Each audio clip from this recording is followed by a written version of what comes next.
dore siku nikwifuza mu kizira gukumbuye,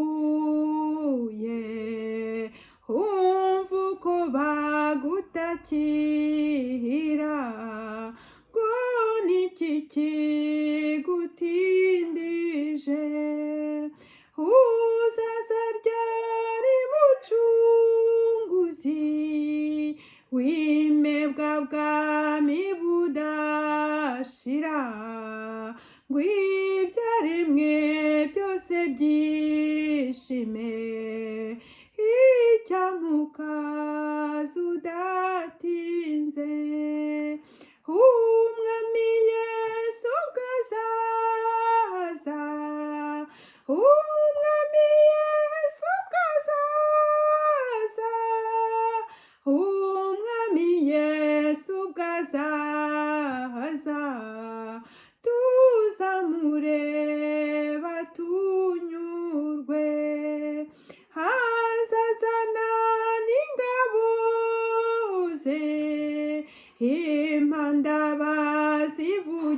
bazivugije, abapfiriye muri we bazuke bamusanga ubwo, natwe abazaba bakiriho hatujyane hamwe nabo, tubane nawe iteka ryose,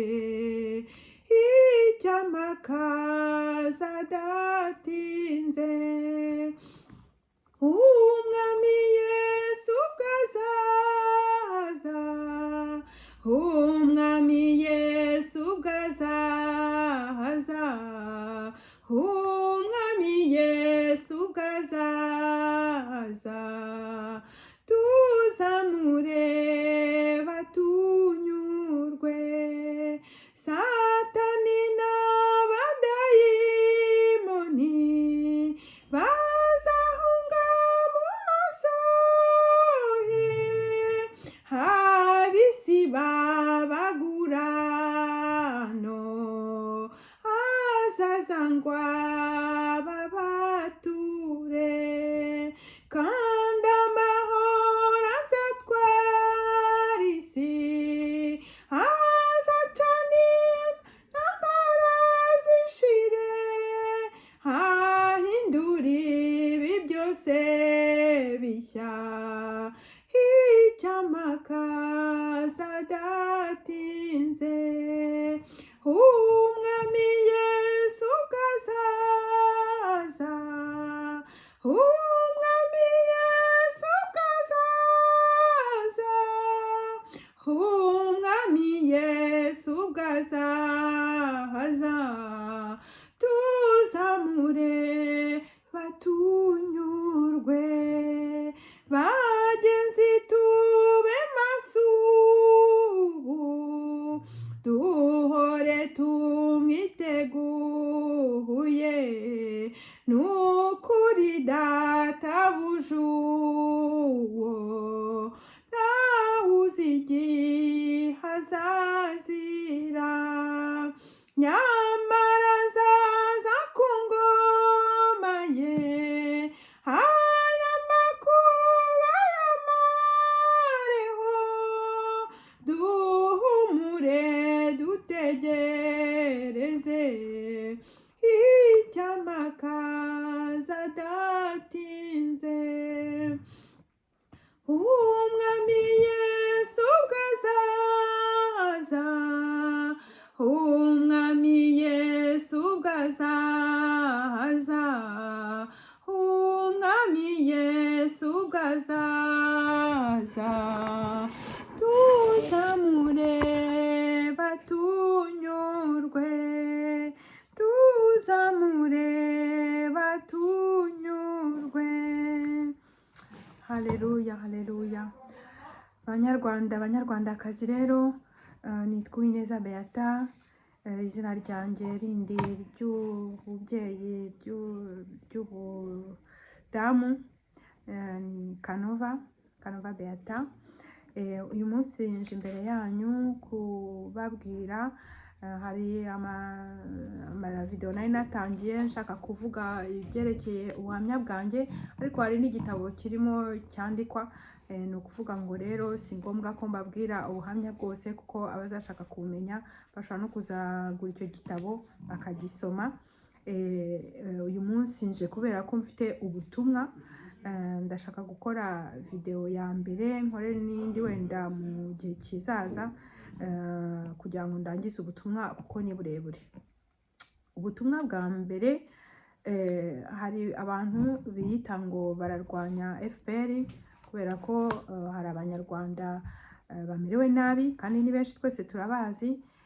Abavuga rero ngo bararwanya FPR kandi batayirwanya kuko mu by'ukuri, cyangwa se bavuga ko bayirwanya ariko nabo batayirwanya kugira ngo bakore neza, ahubwo ari rwigera urumpe, ari bya bindi byo kuvuga ngo naveho nanjye njyeho, arimwe ariba abanyarwanda, rimwe arabica, rimwe arabasahura, rimwe arabasenyera, rimwe arabagirira nabi, naveho nanjye njye kubikora. Abo ngabo rero nibo Imana yambwiye ngo hari abo bita generation y'ingunzu, ngo bagerageza gushaka profit, bagerageza nyine kubona inyungu zabo mu kababaro k'abanyarwanda, bashaka gukura inyungu mu kababaro k'abanyarwanda. Abo ngabo Imana birayibabaje cyane, ngo bashaka kugira ngo babone inyungu mu rupfu rw'abana banjye, niko Imana ivuga, ngo babone inyungu mu makuba abanyafurika bari guhura nayo.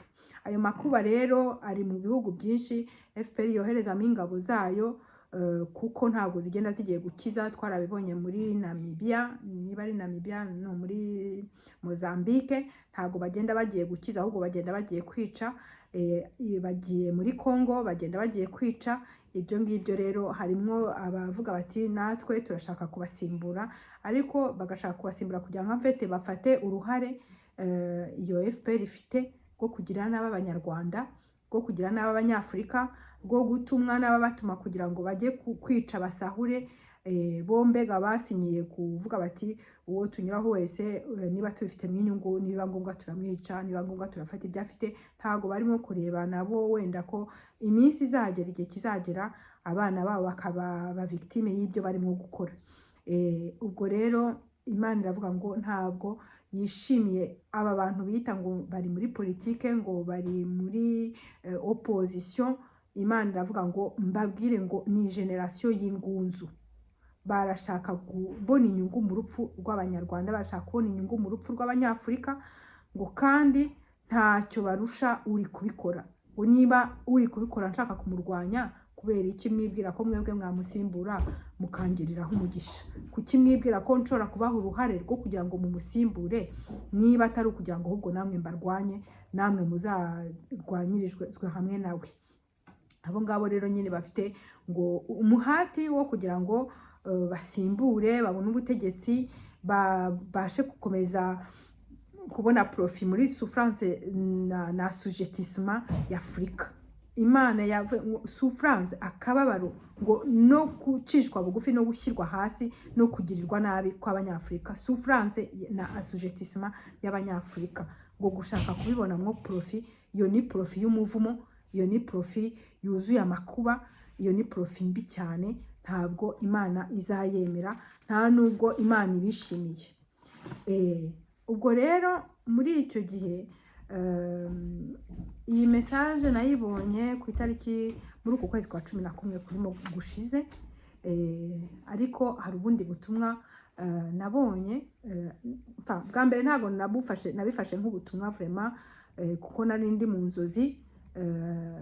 Iyi message yindi rero yo maze kuvuga nayibonye ndi mu masengesho, ari ku manywa, ndi consciente. Donc noneho nza kugira rero ku itariki 12 z'ukwa 10 muri uyu mwaka, hari mu ijoro ndi mu nzozi, nibwo nagize mbega hari umuntu waje kunganiriza ndi mu nzozi, numva ambwira ngo niko ngo uzi impamvu Kagame ari umuntu ukomeye ngo mu bagize FPR, ngo ndetse nabo batekereza ko ngo akomeye. Ntabwo mbizi, njye nari nzi ko nyine akomeye ko akari president, ko yakari uyoboye igihugu. Imana irambwira ngo uwo muntu wanganirizaga nyine arambwira ngo mu bantu bavuye i Bugande, ngo ni Burundi, ngo n'ahandi hose bavuye aho baturutse bose bakaba naho bari mu bafondateri ba FPR. Imana irambwira ngo Kagame niwe ukomeye wenyine, ngo kandi n'ababatumye baba bampatse ibihugu babatuma kwica no kurimbura Afurika bazi ko ari we ukomeye muri bo kandi baramwubaha, ngo niyo mpamvu bamushyigashyira, ngo niyo mpamvu bamufata nk'amata y'abashyitsi. Ese kubera iki? Ngo we n'umuryango we, aransubiza ngo Kagame wenyine, ngo we n'umuryango we nibo bashobora kuba batanga ibisekuruza byabo bakerekana koko ko bakomoka ku Banyarwanda, ngo nibo bonyine bafite umuzi uzwi kandi wegereye abami mu Rwanda, nibo Banyarwanda mfete. Imana irambwira ngo abandi bose ni abamerisoneri, abandi bose nabaje nyine batumwe n'Ubugande bamuherekeje baje kugira gute nko kumugenzura no kumufasha nyine kugira ngo ibyo akora ibyo bamutumye bigerweho, ariko niwe wenyine afite imbere y'Abanyarwanda ushaka guhagarara akaba afite legitimite yo kuvuga ati ndi umunyarwanda, naho abandi biyise Abanyarwanda bahageze. Uwo muntu arambwira ngo niko, ngo ninde uzaho Kayumba akomoka mu Rwanda, ngo ninde uzaho Kabarebe akomoka mu Rwanda. Nanjye bita binyibutsa hari ijambo Mukankiko yari amaze igihe avuga mu minsi yashize, avuga ati ngende Mukankiko kwa Mutabazi Imara, ati niko, ati wowe urinde wo kwande. Nanjye ndibaza kwa mugani ninde wo kwande? Kayumba ninde wo kwande? Ni urinde wo kwande? Icyo kintu cyahise kinzamo. Noneho mu minsi ishize numva abantu barimo nyine kuvuga bati koko bari abantu nta bunyarwanda bwabo ni cyose, nibwo navuze ntireka ntange ubu butumwa kuko nanjye Imana yarabinyeretse. Ni ngombwa yuko Imana burya hari igihe ivuga ikavuga ikintu kimwe ariko ikakinyuza mu bantu benshi, kubera yuko ijambo ry'Imana burya irarigenzura kandi ikarisohora. Ni ukuvuga ngo hari umuntu tutaziranye nawe wabitohosha arabibona, nanjye Imana irabinyereka n'undi irabimwereka. Ni ukuvuga ngo bituma buri wese uko yabibonye cyangwa se uko yabyumvise cyangwa se uko yabitohoje ukuri mbega kugenda guhurirana, noneho bigatuma abantu bashobora no gusobanukirwa, bagasobanukirwa impamvu urupfu rw'Abanyarwanda ntacyo rubwiye abantu bo muri FPR, bagasobanukirwa impamvu Afurika bayitsemba bakayirimbura kuriya ntacyo bitayeho. Kuko umuntu w'umunyarwanda ntabwo yakorera ibintu nk'abari Abanyarwanda ngo abe afite amahoro mu mutima we cyangwa se yumve ntacyo bimukoraho. Ariko impamvu bitagira icyo bimukoraho ni iki? Ni uko nyine abo bantu ntacyo abashakaho, nta n'icyo abaziho, n'umubabaro wabo ntacyo umubwiye. Ubwo rero muri make ngo niyo mpamvu rero Kagame uwo muntu yakoresheje ijambo mu Gifaransa bita sacraliser, sacré. Niyo mpamvu we na famille bamusakariza, ngo kuko abandi bose nta numwe wakwemeza icyo ari cyo cyose ku Banyarwanda, ngo nta ufite mbega inkomoko origine indiscutable mu Rwanda, ngo batakaje famille, ngo babaye batakaje ka famille ya Kagame baba batakaje fondation yabo, ngo ikibaha legitimite kwiyita Abanyarwanda ni famille ya Kagame nyine. Ngo baramutse bayitakaje baba batakaje na legitimite, baba basigaye ari nk'aba terroriste mfete bateye igihugu barwana bakagira gute, ariko nta numwe wahagarara mfete mu mwanya wa Kagame ngo ahagarare avuge ngo nanjye ngo mfite legitimite ngo yo kubategeka, nta numwe. Niyo mpamvu wa mugani icyo ngicyo nyine nuko nguko kimeze. Ngo niyo mpamvu rero abanyamakuru nyine binaha ngaha bafite ababatuma bo muri Occident ngo bahora basubiramo uburyo Kagame akomoka ku bami, ngo no kwibutsa nyine ko afite legitimite yo kubategeka. Ngo ariko buriya bariya bamerisoneri bamukikije, ubwo n'ubutumwa nahawe n'amagambo nanditse mu gitondo nkangutse, ngo bariya bamerisoneri bamukikije ngo bahari kuko bafite comfort, kuko ngo bahabaye neza, ngo kandi ntabwo bakwitwara kimwe bari mu kindi gihugu. Imyitwarire bafite babaye bari mu kindi gihugu ntabwo bakwitwara kuriya, kuko mu Rwanda nyine bafite condition zituma bitwara nabi, bafite condition barahagarikiwe nyine, bafite Kagame bari ku butegetsi, ariko bageze mu kindi gihugu bitwara nk'abandi bantu bazima basanzwe, ariko comfort bafite, inyungu bafite mu Rwanda nuko nyine Kagame ahari, ariko baramutse batakaje Kagame bishobora no guhinduka kuko nta legitimite baba bagifite yo kuvuga ngo barahagarara imbere y'abantu. Kayumba, Kabarebe, bariya bose bayibingira, nta numwe wari wicara ngo avuga ati nakomokaga hanaha, masenge ni kanaka, cyangwa se data wacu ni kanaka, cyangwa se rekada. Abenshi ni abavuga ngo twakomokaga mu Rwanda, ngo twisanze muri Congo, twisanze muri Tanzania, twisanze i Bugande, ariko ugasanga abenshi ni abantu nanjye rega ngiye muri Congo cyangwa se nkajya ahandi hantu, urahagera ukaka ibyangombwa ukavuga uti nduyu n'uyu, ariko ntabwo biba bivuga ko uje kuvuga ngo uje kubategeka ngo hari icyo ugize gute. Ubwo rero ngo mwabonye ko Kabare batagize isoni yo kwitwa chef d'état major muri Congo, ntabwo byamuteye isoni, kuko no mu Rwanda hari commande intrus, ahari nk'umuntu udakomoka mu Rwanda, iyo legitimite yagihawe nande, afite abayimuhaye ariko ntayafite, ntabwo ayifite de façon naturelle, voilà, ntabwo ayifite de façon naturelle. Mwabonye ko Kabarebe atagize isoni zo kwitwa chef d'état major muri Congo.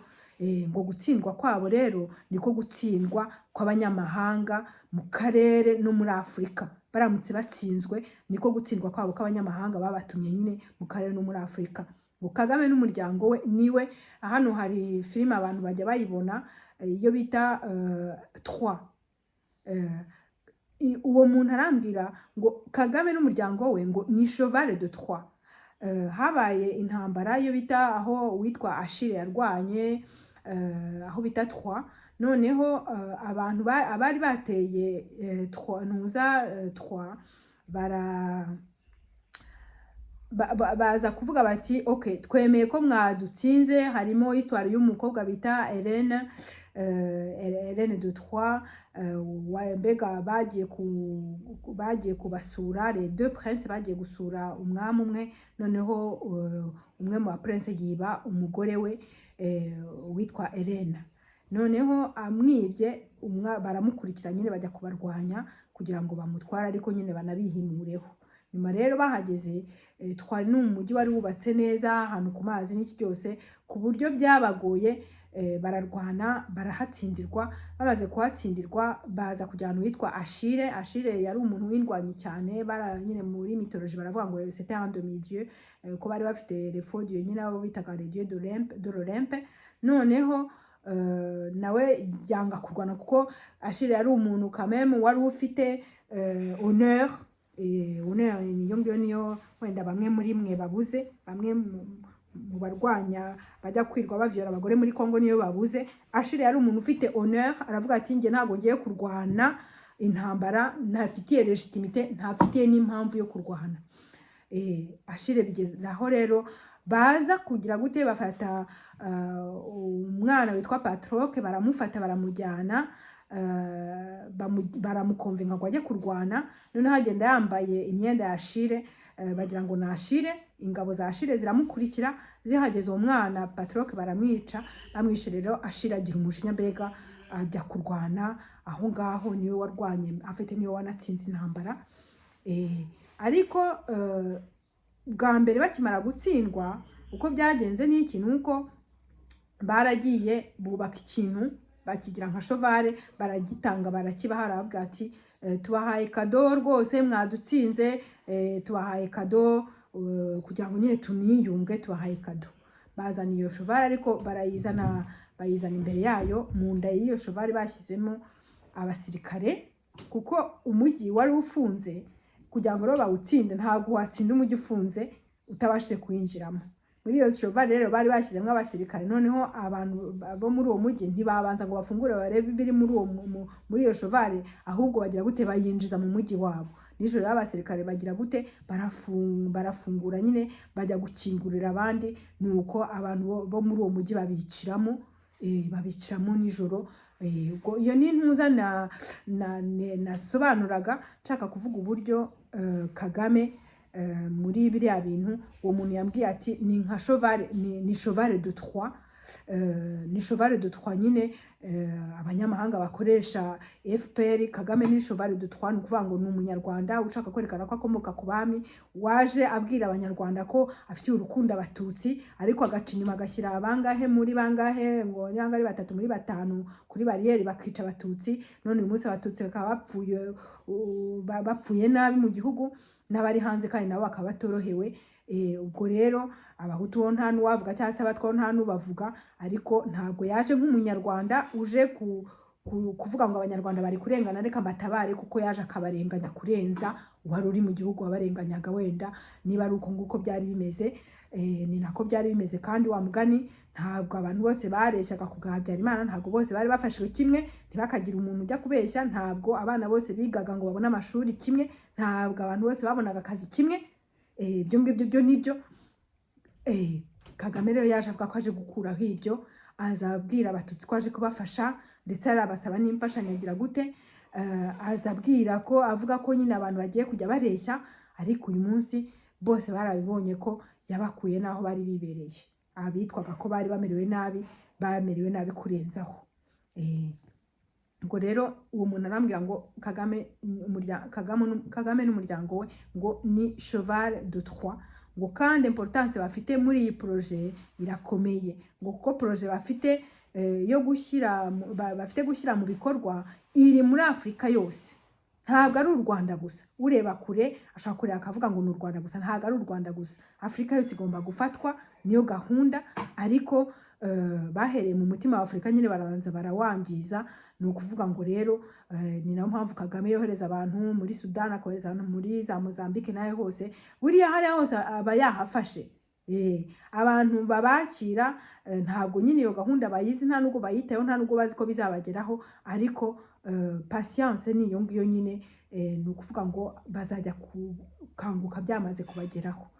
Aho bageze ntimugire ngo bazahava byoroheje. Ngo mu bikorwa rero byose bafite gushyira muri Afrika, niyo mpamvu ngo byose ngo ntacyo amahanga bivugaho, kuko bo bari mu kazi. Ako kazi kamuhesha rero suke yabo, kandi mu gihe cyose akomeje kugakora neza bamufasha gukomeza gutegeka u Rwanda no gufatwa nk'umuntu ukomeye, nubwo agahugu ategeka ari gatoya. Ngo mwitegereze mwaye zose bashyira muri publicité, muri lobbying zose no muri espionage hanze no mu gihugu. Murebe ko bifite proportionalité hamwe ingana n'igihugu gifite.